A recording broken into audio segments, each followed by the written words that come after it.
I begin by taking the blowpipe and taking a gather of glass, and marbling it, which is a chilling and cooling process.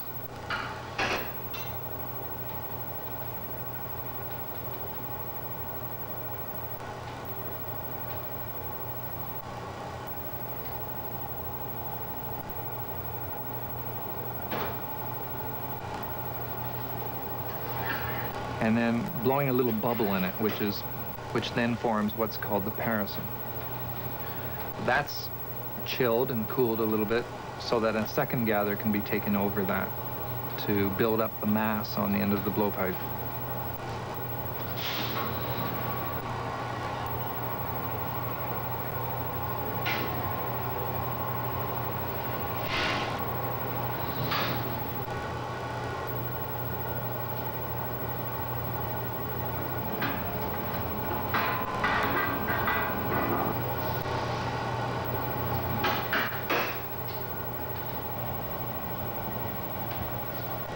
I then have to adjust that second gather until it fits my block exactly. Other than the use of propane as a source of heat, almost all the ways that I work on this piece match the way it would have been done originally quite closely.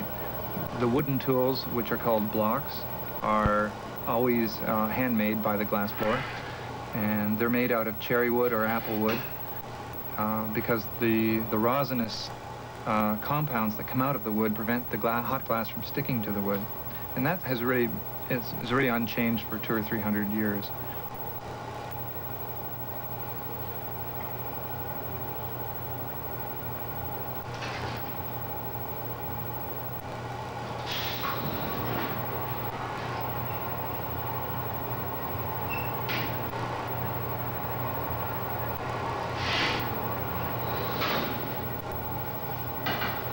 When I get the size exactly right, I know I have enough glass on the end of the blowpipe to make a Mallorytown pitcher, which will hopefully weigh 1 pound, 10.5 ounces.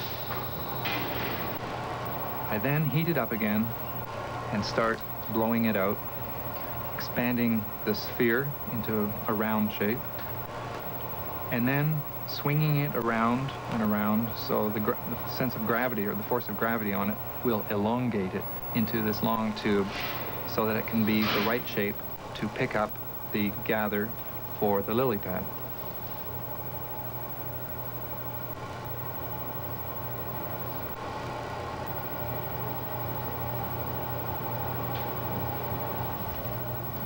Then I take a second pipe and take a gather of glass on that and drop that gather of glass onto the hot table, and with a paddle smooth it until it's a round, flat pad.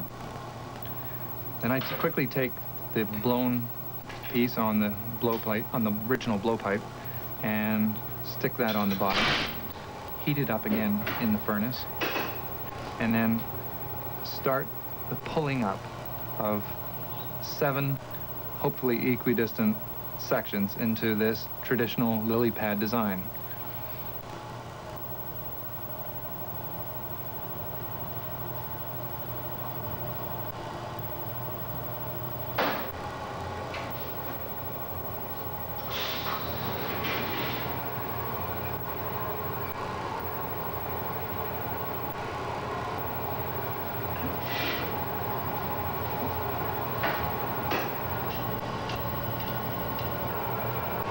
I pinch it in a little bit, heat it up again,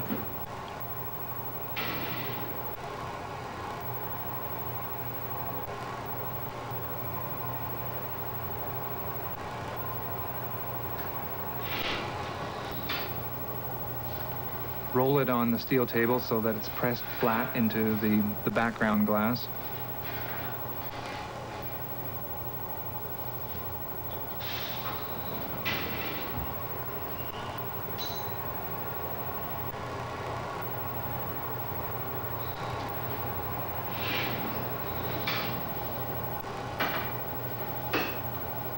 And start blowing the final shape.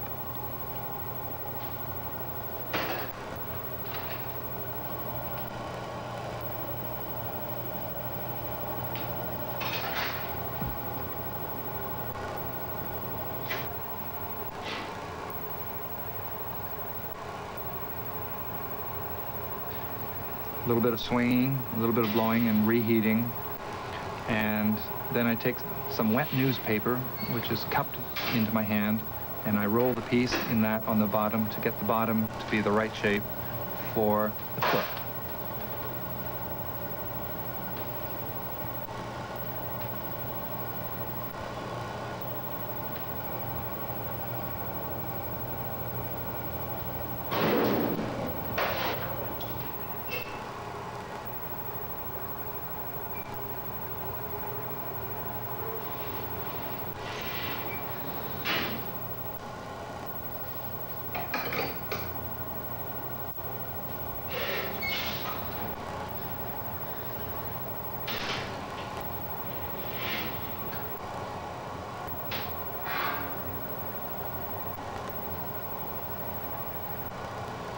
Third pipe now to take a gather of glass. This glass is taken over again to the hot table, dropped, smoothed, and the piece with the shaped bottom is now pressed down onto this pad so that the foot can be shaped. This is done with paddle.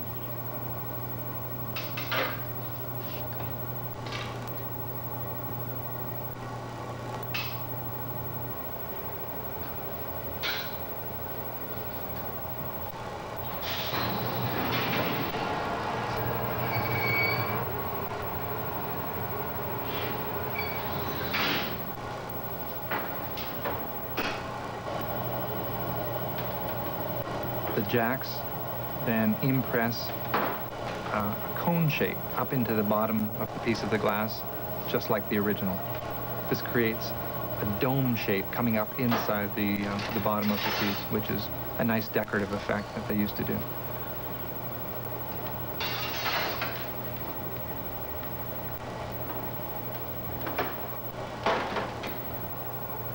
We'll go on the putty now.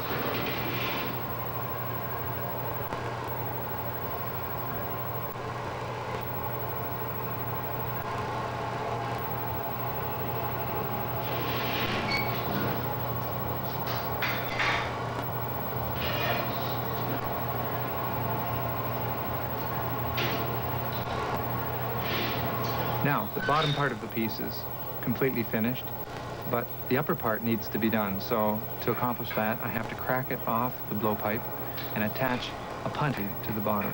This is the pontial rod, and this is a tricky part of the operation because the glass on the end of the punty or pontial rod has to be the same as the glass on the temperature of the glass on the bottom of the pitcher. Otherwise, when you crack it off the blowpipe, it will just simply drop on the floor.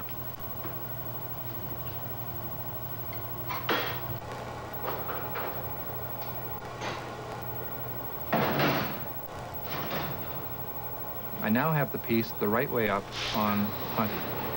So I can go back to the furnace with it, and now the mouth of the piece is in the hottest part of the flame.